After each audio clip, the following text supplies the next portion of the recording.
안녕하십니까, 레필입니다. 1월 26일 원자력 테마 보도록 하겠습니다.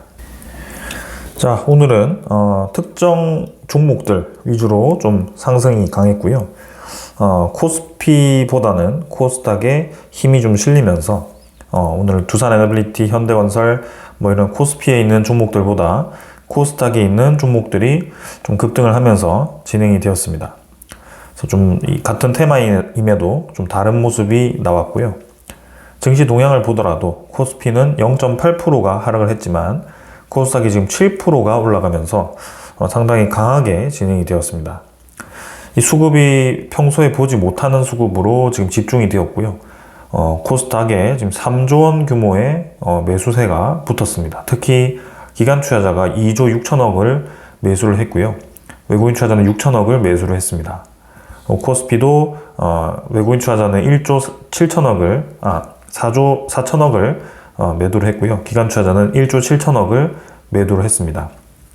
뚜렷하게 이렇게 수급 이동이 좀 나타났다라고 보여지고요.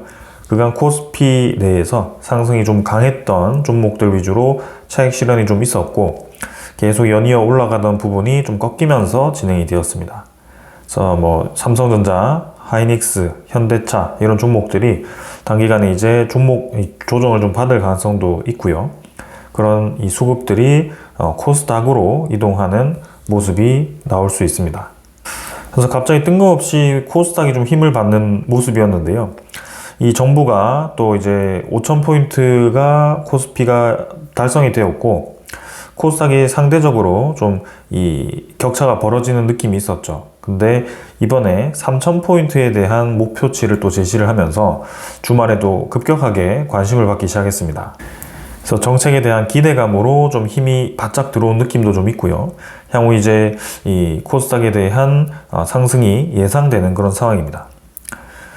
수급은 코스피에서 외국인 투자자가 좀 빠지고 있는 모습이고요. 기관 투자자도 이렇게 금융 투자가 대량으로 차익 실현을 했습니다. 그리고 다른 연기금, 사은펀드라든지 이런 투자자들도 꾸준히 좀 코스피에서는 이탈을 하고 있습니다. 코스닥은 평소에 지금 보지 못하는 이런 상승이 나왔고요. 한 번에 그냥 1000포인트를 넘어서 1060포인트로 마감이 되었습니다. 그래서 바로 전 고점 부근까지 오히려 꼬리를 제외한다면 전 고점을 거의 돌파하는 식의 움직임이 나왔고요. 조금 더 이제 힘을 받아서 올라간다면 코스닥은 이 추세에 따라 1500포인트까지도 충분히 가볍게 올라가지 않을까 싶습니다. 코스피와 너무 격차가 벌어졌죠. 코스피가 한 2000 정도 했을 때 코스닥이 한 600 정도라고 했다면 그래도 한 3배 정도까지는 유지를 했었는데요. 지금 거의 5배 가까이 차이 나기 때문에 3배 정도 하면 1500에서 한 1600까지는 올라가 주지 않을까라는 생각입니다. 근데 조금 더 해서 3000포인트까지 목표치를 제시를 한 거고요. 그래서 금융투자 위주로 기관 투자자가 이렇게 많이 매수를 했습니다. 그리고 투신, 연기금, 사은펀드도 매수를 해줬고요. 외국인 투자자도 6천억 매수하면서 강하게 들어온 모습입니다. 아무래도 지수에 대한 상승 기대감으로 오늘 그 관련 지수의 상위 종목들이 올라가는 모습이 있었습니다.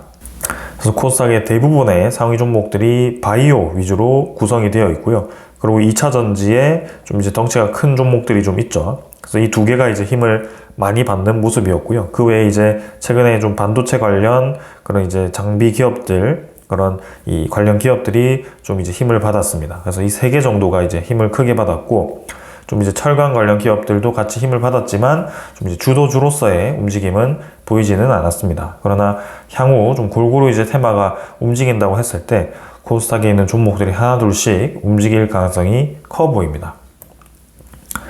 환율은 11원 정도 하락했습니다. 1443원. 그래서 쭉 이제 눌러지는 모습이죠. 그래서 이전에 눌러지던 지점까지 눌러졌다가 다시 좀 메워주는 모습인데요.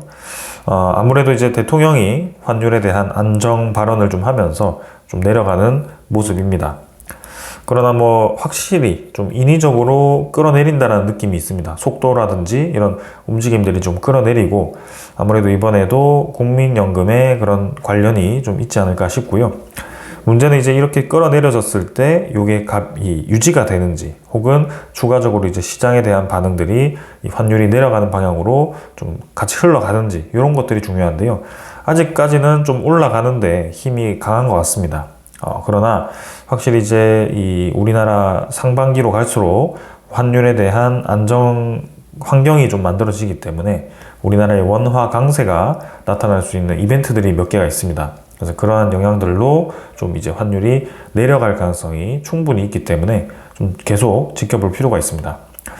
그렇게 본다면 지금 어떤 분들은 환율이 너무 높다, 1,500원 가면 한국이 굉장히 위험하다라고 생각할 수 있겠지만 발상을 전환해서 지금 이 높은 환율이 이렇게 많은 투자자들이 들어왔을 때 오히려 떨어진다고 했을 때, 그죠?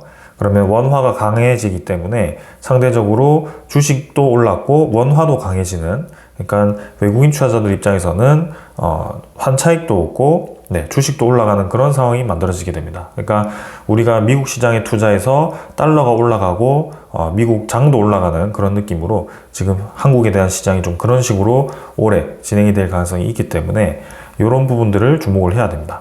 그래서 외국인 투자자들이 향후 이제 계속 유입이 될 가능성도 있고요. 일단 계속 주목해 보겠습니다. 자, 그 다음은 지수 선물입니다. 선물 지표는 큰 움직임 없습니다. 나스닥 0.3% 정도 이렇게 하락하고 있고요. 큰 변화 없습니다. 원자재 가격은 금값이 지금 5,000달러를 넘어섰습니다. 5,100달러. 정말 이제 천정부지로 이렇게 올라가는 모습이고요. 4,000달러도 상당히 많이 올랐다라고 생각했었는데요. 5,000까지 가버렸습니다. 그래서 국제 금값이 쉬지 않고 지금 올라가는 비정상적인 그런 상황이 좀 나타나고 있습니다. 그만큼 이제 대외 상황이 좀 불안정하고, 그리고 시장에 유동성 자금이 많이 풀려 있다라고 볼 수 있겠죠. 그리고 국제유가 같은 경우는 61달러 수준으로 60달러를 회복을 했는데요. 여전히 5년치 중에서는 낮은 상황입니다. 그리고 천연가스는 최근에 이제 미국의 한파라든지 여러 이제 이벤트들로 급등을 했었는데 다행히도 빠르게 하락을 하면서 3.8달러 수준을 이렇게 지켜줬습니다. 그러나 여전히 평소보다는 높은 가격대에 위치를 하고 있기 때문에 이런 부분들도 계속 봐야 된다. 그리고 채권 금리는 4.2% 수준으로 미국 채권 금리가 조금씩 안정적으로 내려오고 있습니다. 그래서 일부 이제 유럽과의 그런 신경전으로 국채를 매도하는 그런 움직임이 좀 나타나서 좀 이렇게 국채 가격이 떨어지면서 국채 금리가 올라갔었는데요. 다행히도 그런 부분들이 좀 일단락이 되면서 다시 미국의 국채 가격이 반등을 하고 있습니다. 그래서 이렇게 4.2%대까지 국채 금리가 하락을 하는 모습입니다. 그리고 일본 금리라든지 우리나라도 시장 금리가 조금 떨어지고 있고요. 다행히도 안정적인 방향으로 진행이 되고 있습니다. 그래서 오늘은 이 정도로 시장 분위기 한번 살펴봤고요. 종목으로 넘어가도록 하겠습니다. 자, 두산에너빌리티부터 보겠습니다. 500원 정도 상승했고요. 0.5% 올라서 93,800원으로 마무리되었습니다. 오늘 장중에는 또 하락을 했다가 중간에 이제 반등을 하기 시작해서 마지막에는 양봉으로 전환을 했습니다. TRX에서는 하락으로 마무리되었지만 NXT에서 좀 더 뒷심을 발휘해서 올라갔고요. 결국에는 이 고점 라인 부근에 위치를 하고 있습니다.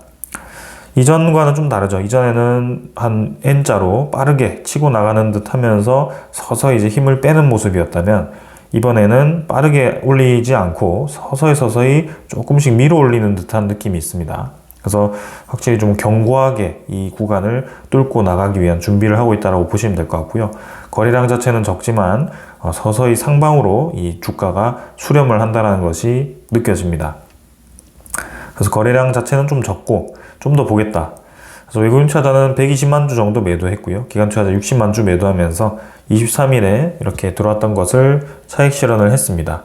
그럼 크게 지금 중요해 보이진 않습니다. 이 가격대 유지해주고 있고 두산에너빌리티 상방으로 주가가 계속 수렴하고 있고 증권사들도 좋게 보면서 목표 주가가 높아지고 있다. 그래서 이전에도 보았듯이 2차 상승을 준비하고 있다라고 보시면 되고요. 2차 상승이 상당히 강하게 나올 가능성이 있습니다. 그때는 10만원은 가볍게 넘어갈 것 같고요. 15만원 전 최고점이죠. 주가 입장에서는 최고점 부분까지도 충분히 노려볼 만하다라고 생각이 됩니다. 이제 두산 에너빌리티가 뭐 시가총액 100조가 되냐, 이게 문제가 아닙니다. 코스피 자체가 덩치가 너무 커졌고요. 삼성전자가 지금 900조 하는 상황이기 때문에 뭐 두산 에너빌리티 100조 해도 사실 크게 무리가 없어 보입니다. 그만큼 시장 자체가 크게 반등해서 그 시장에 대한 상승 힘으로 좀 더 올라갈 가능성이 있고, 이 원자력 테마가 최근에 로봇 테마라든지 그런 반도체 테마에 좀 묻혀 있지만 다시 주도주로서의 역할을 할 그 타이밍이 다가오고 있습니다. 그래서 조금만 더 기다려보면 좋겠습니다. 현대건설은 열심히 올라가다가 조금 조정받죠. 2,600원 하락해서 2.4% 떨어졌습니다. 106,000원이고요. 그래서 좀 빠르게 올라갔다가 여기서 윗꼬리 달고 좀 눌러지고 있습니다.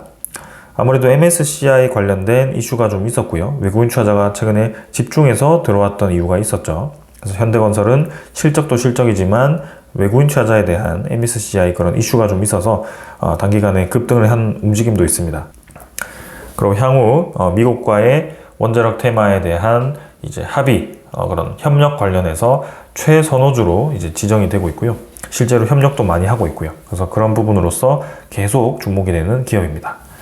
기관 투자자가 좀 많이 매도를 하면서 좀 조정을 받고 있고요. 보험, 연기금, 사모펀드 위주로 좀 조정을 받고 있습니다. 자, 그리고 한전기술도 좀 쉬어갑니다. 136,000원으로 3% 가까이 조정을 좀 받았고요. 워낙 빠르게 올라간 터라 좀 자리를 잡고 있습니다. 그러나 확실히 그 자리 잡은 곳이 이전보다 높은 지점이고요. 조금 더 올라갈 가능성이 충분히 있다. 그래서 시간을 좀 두고 볼 필요가 있고요. 기관 투자자가 17만 주 정도 매도하면서 차익 실현 나왔지만 외국인 투자자는 10만 주 매수하면서 꾸준히 모아가고 있습니다. S&T 에너지가 약하죠. 지금 1% 가까이 조정받았고요. 39,500원. 계속 이제 감질만하게 이 바닥 라인을 옆으로 기면서 횡보를 시키고 있습니다. 그래서 여기서 이제 음운구름 안쪽으로 완전히 집어넣은 다음 추가적으로 하락할 거냐, 아니면은 한번 이게 뚫고 나갈 거냐, 요 구간이 정해질 텐데요. 일단 S&T 에너지는 최근에 이제 발전 기자재에 대한 수요가 점점 높아질 거기 때문에 충분히 위로 상승 방향으로 틀만한 그런 가능성이 있다고 봅니다. 그래서 계속 주시해 보겠습니다. 연기금, 사모펀드, 투신이 좀 매도하였고요. 그 다음에 외국인 투자자가 3만 주 매도했습니다. 최근에 이 중소기자재에서는 관련 기업에서는 확실히 외국인 투자자가 좀 빠지는 그런 모습이 있습니다. BHI가 드디어 3만원을, 7만원을 회복했고요. 거의 돌파했죠. 회복이 아니죠. 그래서 7만원 돌파하면서 뭐 사상 최고가를 또 이렇게 돌파를 하고 있습니다. 아무래도 뭐 실적도 좋고 재무도 좋고 앞으로 모멘텀도 좋고 협력 관계도 좋고 BHI는 계속 사상 최고가를 달릴 가능성이 높습니다. 이제 7만원 돌파했고요. 좀 더 힘 받으면 뭐 바로 그냥 뭐 이 2배 이상은 충분히 올라갈 수 있는 그런 종목이라고 봅니다. 그만큼 가능성이 높습니다. 꽤 오래 여기 지겹게 갇혀 있었는데요. 이제 시작했습니다. 그래서 지켜볼만 합니다. 그래서 BHI 4,100원 올라서 6%까지 이렇게 올라갔고요. 7만원 돌파를 했습니다. 거래량도 최근에 적지 않고요. 수백만 주 이상은 계속 유지해주고 있고 힘이 좀 살아 있습니다. 그리고 기관 투자자는 21만 주, 22만 주 매수했고요. 금융투자 위주로 매수가 있었고 외국인 투자자도 매수 많이 했는데 매수한 거 매도하지 않고 이어가고 있습니다. 자, 그 다음에 성광밴드고요. 성광밴드도 4% 가까이 올랐습니다. 그래서 34,000원. 성광밴드도 강합니다. 지금 이제 바닥 라인 다지고 많이 내렸지만 오랫동안 지루하게 바닥 라인 다지고 한번 올랐고요. 다시 중간 지점에서 좀 지지 라인을 형성하고 횡보하고 있지만 한번 이제 121선 뚫고 올라갈 자리를 만들고 있는 것 같습니다. 결국에는 이 성광밴드도 조선 테마와 깊이 연결되어 있고요. 그리고 원자력 테마와도 관련이 있습니다. 그래서 피팅 관련한 수요가 이제 늘어날 거고, 특히 이제 조선 테마가 올해 또 많은 LNG선을 수주할 것으로 기대가 되기 때문에 거기에 들어가는 LNG 피팅, 그런 것들 성광밴드가 또 할 수 있거든요. 그래서 그런 면에서 기대가 되고요. 그리고 원자력 발전에 대한 그런 이 관들, 그죠? 그런 것들이 다 또 필요하게 되기 때문에 성광밴드 계속 주시해 볼 필요가 있습니다. 저는 기관 투자자 위주로 매수가 있었고요. 그동안은 외국인 투자자가 좀 많이 매수를 했었는데 한 이틀 정도 차익 실현 매도를 했습니다. 그러나 기관 투자자도 매수를 하기 시작했습니다. 그 다음은 태용이고요. 태용은 이제 1,600원 올라서 5% 가까이 상승했습니다. 32,650원. 그래서 태용은 장중에는 이제 크게 많이 못 올랐거든요. 2.5% 올랐는데 5%까지 반등을 했고요. 태용도 마찬가지입니다. 계속 이제 올라갈만 하면 좀 눌러지는 모습이 강했는데요. 한번 크게 올라가기 위한 힘을 비축하는 듯 합니다. 그래서 꽤 오랫동안 내렸고 바닥 라인 열심히 다지면서 위아래로 흔들면서 수렴 구간을 돌파했고요.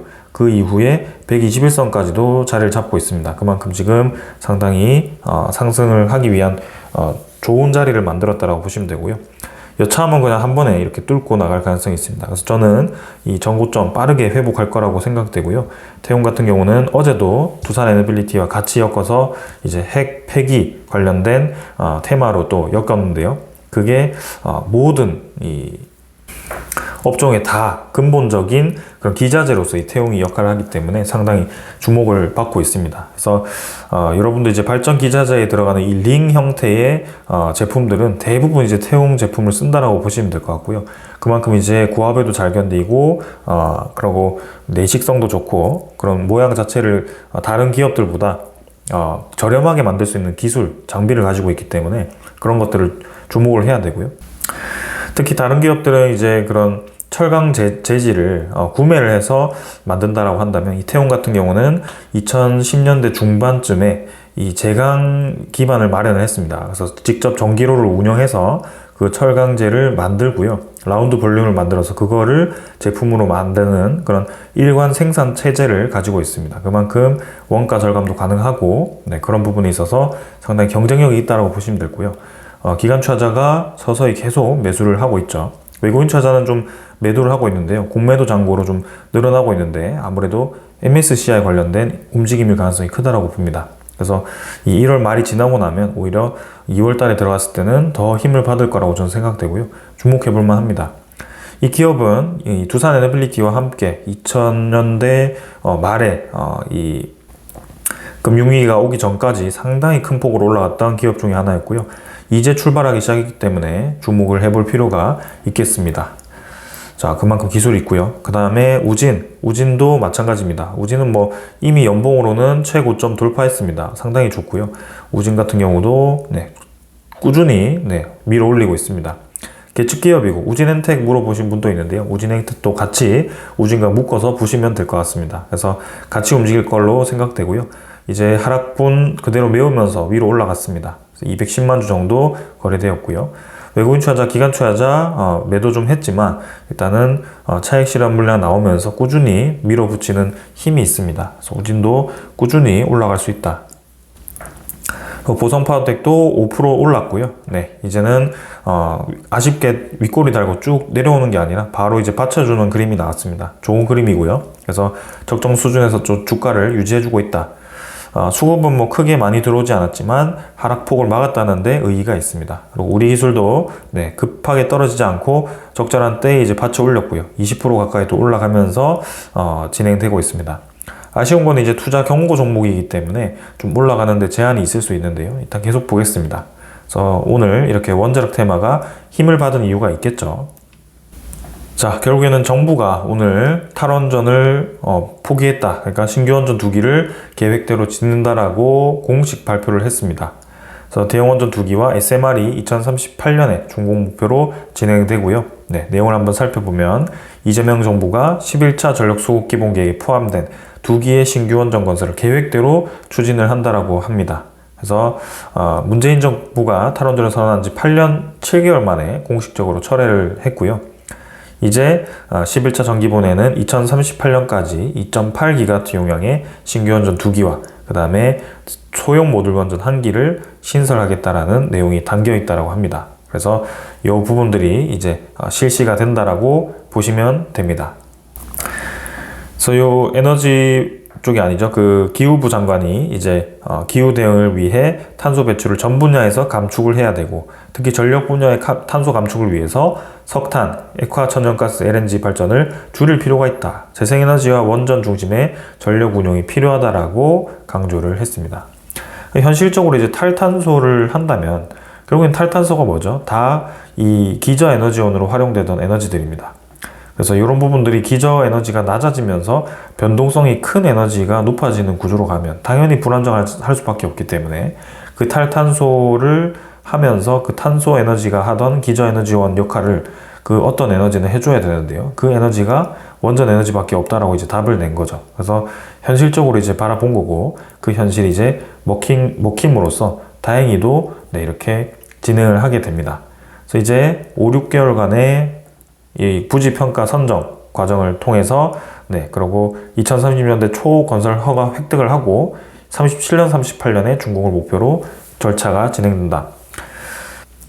그래서 대형 원전 같은 경우는 상당히 먼 기간에 완공이 된다고 볼 수 있겠지만 사실 이제 미국 같은 경우도 2030년까지 최소 이제 10기까지 늘려서 준비를 하고 있습니다. 그래서 그런 부분들이 왜 2030년에 들어가면 2040년 중반에 완공이 될 텐데 왜 지금 시작하냐라고 봤을 때 향후 전력에 대한 이 수요가 계속 늘어날 걸로 봤기 때문이겠죠. 그래서 우리나라도 그에 맞게 대응을 하고 있기 때문에 정말 다행이라고 생각됩니다. 자, 그리고 기후부 장관은 신규 원전 2기를 이제 계획대로 11차 전력 수급 기본 계획처럼 하겠다라고 했지만 플러스 알파까지도 가능성을 열어두었습니다. 그래서 이번에 그 질문이 좀 있었는데 그런 가능성에 대해서 일부러 닫거나 하는 게 아니다. 그래서 어느 정도 수준이 대한민국의 에너지 믹스에 맞는지 여부에 대해서 12차 정기분에서 검토를 하겠다라고 했습니다. 그러니까 필요하다라는 의견이 지금 상당히 높기 때문에 국민들도 그렇고 아마 산업부들도 그렇게 인지를 했을 겁니다. 그래서 상당히 이제 빠르게 이 원전에 대한 정책이 추진될 가능성이 커졌습니다. 실제로 산업부 쪽에서는 최소 20기까지도 필요하다라는 그런 내용이 나오고 있습니다. 이 부분에 대해서 이전에도 말씀드렸지만 결국에는 탄소 중립을 위해서는 원자력 발전 외에는 지금 대안이 없는 그런 상황이다라는 겁니다. 그래서 인공지능, AI 데이터 센터와 반도체 클러스터 등 전력 다소비 산업이 급증을 하고 있는데 한국이 최근 석탄 동맹에까지 가입을 했기 때문에 이제 전력 공급 구조에 대한 선택지가 좁아졌다라고 보면 됩니다.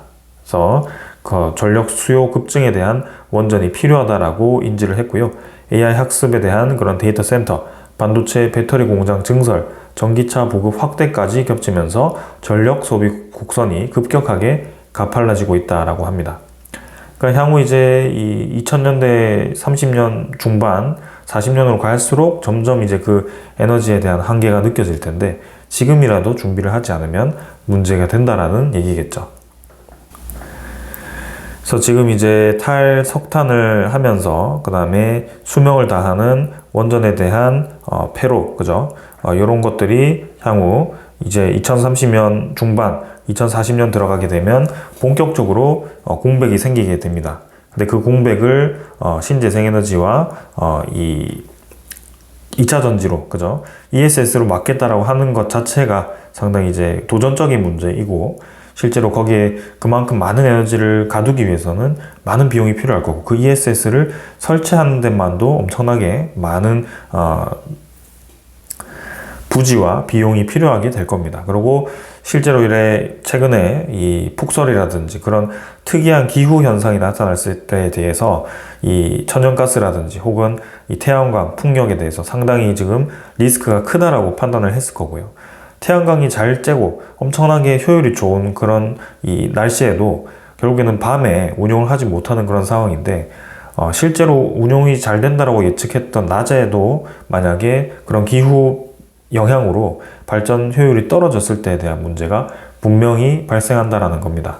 그래서 그 최악의 상황을 가정했을 때 그 태양광 발전과 풍력 발전에 대한 효율이 급격하게 낮아지는 그때 이제 이 공백을 메우기 위해서 ESS라는 것을 선택을 했을 텐데 그 ESS가 과연 얼마나 오랫동안 이 태양광과 풍력 효율이 떨어져 있는 동안 우리나라에 많은 에너지를 공급해 줄 수 있느냐, 그게 문제죠. 근데 이 ESS도 한계가 생긴다면 그때는 이제 문제가 발생하게 됩니다. 그래서 급격하게 이제 탈석탄을 했던 것을 속도를 늦추거나 다시 석탄 발전소를 짓거나 급격하게 이제 LNG 발전소를 가동하는 그런 이제 상황이 만들어질 텐데요. 그렇게 하지 않기 위해서는 기저 에너지원으로서의 역할을 할 수 있는 에너지를 미리 준비를 해 두어야 될 겁니다. 그래서 실제로 그렇게 진행이 되고 있다. 그래서 지금 독일마저도 탈원전을 계속 후회를 하고 있습니다. 아무리 이제 정당이 바뀌었다라고 하더라도 이 독일에 대한 현재 상황을 보더라도 이 전기료에 대한 부담감이 분명히 있는 상황이고요. 그리고 이 우크라이나 러시아 전쟁이 계속 장기화가 되면서 이 LNG에 대한 보급이 차질이 생기고 그러한 것들이 이제 산업 경쟁력의 악화로 나타나기 시작합니다. 요거는 분명히 우리가 객관적으로 들여다볼 수 있는 그런 독일의 상황이라고 보시면 될 것 같고요. 그래서 독일이 이제 제조 경쟁력이 떨어지니까 그것을 강화하기 위해서 가장 먼저 산업용 전기료를 인하하고 있다라고 합니다. 그러니까 국가가 이제 산업용 전기료를 낮춰서 기업의 경쟁력을 심어주겠다라고 하는 거죠. 어떻게 보면 국가가 손해를 본다라고 보시면 될 것 같고요. 이제는 독일에서는 가정용 전기료가 높아지게 될 겁니다. 혹은 그 전기료를 궁극적으로 낮추기 위해서 원자력 발전을 늘리거나 그런 값싼 에너지를 기저 에너지원을 늘리기 위한 노력을 하게 될 겁니다. 그래서 그렇게 이제 시작이 되고요. 우리나라 또한 전기료가 굉장히 최근에 많이 높아졌죠. 그래서 그런 부분들이 이제는 전체적으로, 전 세계적으로 나타나는 분위기다. 그래서 유럽 제조업체 500곳의 임원을 대상으로 한 설문조사에 따르면 응답자 85%가 유럽의 운영 비용이 경쟁 지역보다 10% 이상 높다. 비용 상승의 핵심 요인으로 연료 20%, 전기료 14%를 꼽고 있고 평균 전기요금은 주요 교역국 대비 2배에서 4배에 달한다라고 합니다. 그러니까 유럽이 선진 정책을 펼쳐서 전기 자동차를 활용하고 그리고 탈석탄 그런 이 탄소 배출을 감축하기 위한 그런 이제 협정도 많이 체결하고 그리고 원자력에 대한 핵 확산을 좀 우려해서 그런 것들도 이제 탈원전으로 좀 이어지기도 하고 그런 식으로 진행을 했습니다. 그러나 현재 이렇게 기술 경쟁력이 필요한 시기에 상대 국가들은 전기료를 값싸게 할 수 있는 체제를 만들어 놓았을 때 지금 이제 산업 경쟁력이 급격하게 떨어질 수 있다는 것을 이번 대목으로 볼 수 있는 상황이고요. 특히 이제 다자주의에서 보호무역주의로 이 세계의 질서가 바뀌게 됨으로써 이제는 에너지에 대한 중요성도 높아지고 산업 경쟁력이 이제 치열하게 경쟁 구도로 들어가기 때문에 이러한 상황이 벌어지게 되었습니다. 그래서 결국에는 극단적으로 이런 정책을 펼쳤을 때에 대한 부작용이 지금 나타났다라고 보시면 될 것 같고요. 이 친환경도 중요하겠지만 산업에 대한 경쟁력도 포기할 수 없는 그런 상황이기 때문에 그런 부분들을 우리가 분명히 교훈으로 삼고 이번 정부도 그렇게 움직임을 가져가는 것 같습니다. 그래서 실제 우리나라는 지금 이제 반도체 잘 나가고 자동차, 로보틱스 잘 나가는데요. 근데 이제 숨겨진 데서 지금 굉장히 힘들어하고 있습니다. 전기료가 겁나서 전기 용광로를 못 돌리고 있는 제철소, 그러니까 철강업계가 탈탄소의 전략이 빨간불이 들어왔다라는 얘기가 계속 나오고 있습니다. 이 포스코, 그 다음에 그런 이제 화학 쪽, 그죠? 여수 쪽, 이런 쪽이 상당히 지금 경제가 어려운 것으로 알고 있고요. 그 이유가 산업용 전기료에 대한 급등 때문에 이제는 이 전기료를 돌리기도 부담스럽고 화학 입장에서도 마찬가지입니다. 그래서 이런 부분들이 정부에 대한 지원이 대책이 시급하다라고 얘기는 하지만 뭐 K스틸법이 통과가 되고 그렇게 진행이 되고 있지만 근본적인 원인이 뭐죠? 전기료가 급등을 했기 때문입니다. 그래서 우리나라의 전력 판매 가격을 보시게 되면 이 산업용 전기료를 보았을 때 2019년에 지금 106.56원이고요. 킬로와트당입니다. 그 다음에 2024년으로 가니까 168.17원으로 급격하게 올라갑니다. 그만큼 지금 산업용 전기료가 거의 뭐 60%가 올랐다라고 보시면 될 것 같고요. 지금 7년 만에 그렇게 됐죠. 그래서 이 기업들 입장에서는 산업 입장에서는 상당히 부담스러울 수밖에 없습니다. 이런 부분들이 이제 가정용은 크게 움직이지 않고 산업용이 먼저 올라갔는데요. 사실 이러한 부분들 자체가 비정상적입니다. 가정용을 그대로 두고 산업용을 먼저 올린다는 것 자체는 사실 정치적인 측면이 크거든요. 국민 입장에서는 전기료를 크게 올리지 않는다라고 좀 인지를 시키는데 그러면 이제 그렇게 하면 또 공기업들이 크게 힘들고 적자를 메울 수 없으니 그런 부분들을 기업들의 이제 산업용 전기료를 높여서 그걸 커버하겠다는 건데 거꾸로 가는 거죠. 왜냐하면 지금 보호무역주의에 있어서 가장 이제 국가 경쟁력을 살릴 수 있는 것은 기업입니다. 기업들 간의 치열한 경쟁 속에 기업들이 이제 이 세계에서 랭크 안에 들어가서 국가의 이제 위상을 높이고 거기에서 일자리를 창출하게 되고, 그리고 무역 수지가 좋아지면서 국내에 이제 이 뭐 외환이 유입이 되고 그러면서 환율도 안정화되고, 그죠? 모든 것이 이제 기업으로부터 시작이 되는데요. 근데 저렇게 산업용 전기료를 마구마구 높였을 때에 대한 부작용이 이제 철강이라든지 이런 쪽에서부터 나타나기 시작합니다.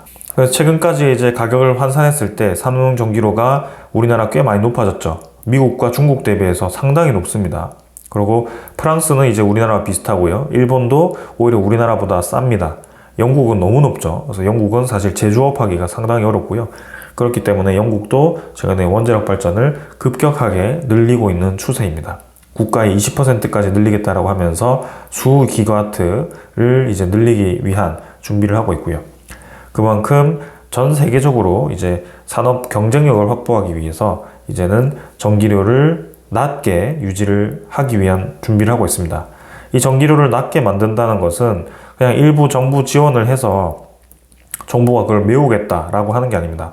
근본적으로 전기료를 낮게 만들어서 정부가 돈을 쓰지 않더라도 그 시스템을 만들어서 경쟁력이 있어야지 이 산업에서 살아남을 수 있습니다.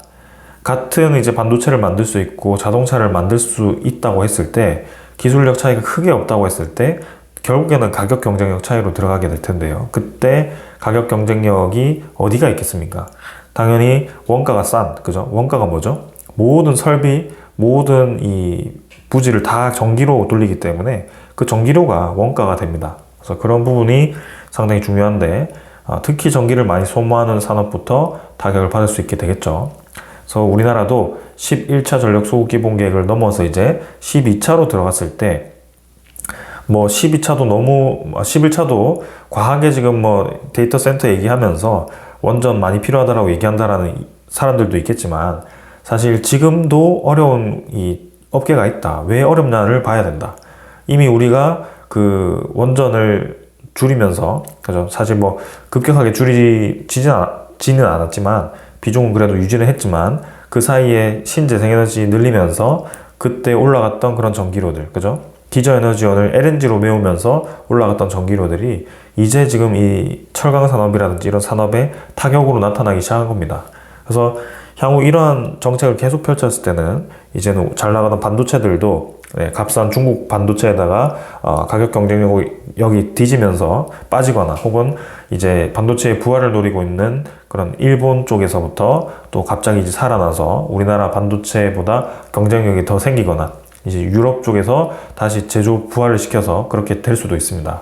그래서 그런 이제 차이를 계속 격차를 유지하기 위해서는 원가 경쟁이 가장 중요한데, 그 근본이 전기료라고 했을 때 우리나라의 전기 시스템, 그죠? 값싼 에너지를 생산할 수 있는 시스템이 매우 중요하게 됩니다. 그러면 원전 에너지가 그만큼 중요하다는 것을 이제 인지를 했을 거고요. 특히 이제 국가 싸움에 있어서도 LNG 차단, 뭐 이런 거 이제 연료에 영향을 받지 않는 거, 그런 에너지가 중요한데, 그러면서도 기저 에너지원 역할을 할 수 있는 이 원전 에너지가 중요하다는 것을 알 수가 있습니다. 그래서 최소 20기까지 얘기를 하고 있는 그런 이제 이 분석들도 있는데, 뭐 20기까지 갑자기 늘리기는 좀 어려울 것 같은데요. 그래도 적어도 좀 이제 정부가 그런 흐름들을 냉철하게 파악을 해서 결단을 좀 내려줬으면 하는 그런 바람입니다. 이런 이제 40년 동안 원전 도입하지 않던 그런 덴마크조차도 검토를 하고 있습니다. 왜 이렇게 검토를 하겠느냐. 자원도 있고 풍력 잘하고 엄청 강국이죠, 덴마크도. 왜 이런 국가들이 굳이 비싼 원전 할 거냐, 핵에너지를 쓸 거냐라는 겁니다. 풍력이 생각보다 효율이 나오지 않거나, 이제는 풍력 단가가 맞지 않거나, 그리고 기저에너지원이 중요해졌거나, 그죠? 풍력 에너지로 평소에 잘 살다가 이제 그런 이제 에너지에 대한 수요가 높아지니 덴마크도 갑자기 이제 바람이 효율이 떨어지면 어떡하지라는 의문이 들겠죠. 그래서 그런 부분에 대한 준비를 하는 겁니다. 우리나라도 마찬가지입니다. 지금 태양광 발전 많이 늘린 만큼 평소에 태양광이 커버하던 그 부분이 갑자기 태양광이 발전 효율이 뚝 떨어지는 그 시기가 왔을 때, 그때 엄청난 문제가 발생하게 되는 겁니다. 그때가 언제냐? 뭐 장마 기간이라든지 아니면 정말 예상치 못하게 뭐 백두산이라든지 후지산이 터져가지고 그런 화산재가 영향이 있다든지 그런 극단적인 상황도 예상할 수밖에 없다. 혹은 이렇게 최근에 미국의 한파라든지 뭐 러시아에 엄청난 강추위가 찾아왔는데 그게 좀 더 이제 내려와서 우리나라에 폭설이 내린다든지 그런 상황이 이제 충분히 나올 수 있다는 겁니다. 그리고 이렇게 해상풍력 사업도 결국에는 올해 또 신규 사업이 없다라고 합니다. 그래서 계획대로 이게 되지 않기 때문에 계속 이렇게 밀리고 하면 안 된다. 기저에너지원이라도 생산할 수 있는 에너지를 아무래도 오래 걸리는데 그거를 미리 지어야 된다는 겁니다. 그러니까 최종 결론은 다행히도 이 의견을 바꿔서 원래대로 추진하는 건 좋지만 그 11차 전력 수급 기본 계획도 사실 2년 전에 검토하던 거고 2년 뒤에 지금은 완전히 다른 상황이다. AI라는 것이 이렇게 빠르게 성장할 줄 몰랐고 그리고 휴머노이드라는 것도 이렇게 빠르게 시장에 등장해서 저렇게 현대차 아틀라스라는 로봇 보셨죠? 이제는 뭐 이 공장에 투입이 되어서 완전히 그냥 인간을 대체한다라는 그런 내용까지 나오고 있기 때문에 모든 것이 이제 전기로 돌아갈 겁니다. 그러면 그 부분이 상당히 중요하다. 전기 에너지에 대한 수요가 높아지고 가격이 중요하다는 것이 점점 진행됩니다. 그래서 이렇게 보시면 될 것 같습니다. 자, 오늘 뭐 이 정도로 좀 말씀을 드리고 마무리를 하겠습니다. 그래서 오늘 좀 전체적으로 종목 얘기를 떠나서 전체 흐름을 좀 말씀을 드렸는데요. 우리나라의 흐름도 좀 달라지는 것 같아서 다행이라고는 생각이 됩니다. 그러면서 국가에 대한 경쟁력 그리고 이 전체적인 세계에 대한 흐름을 봤을 때는 이 기업들이 아무래도 주목을 받을 수밖에 없는 방향으로 가고 있다라고 생각이 됩니다.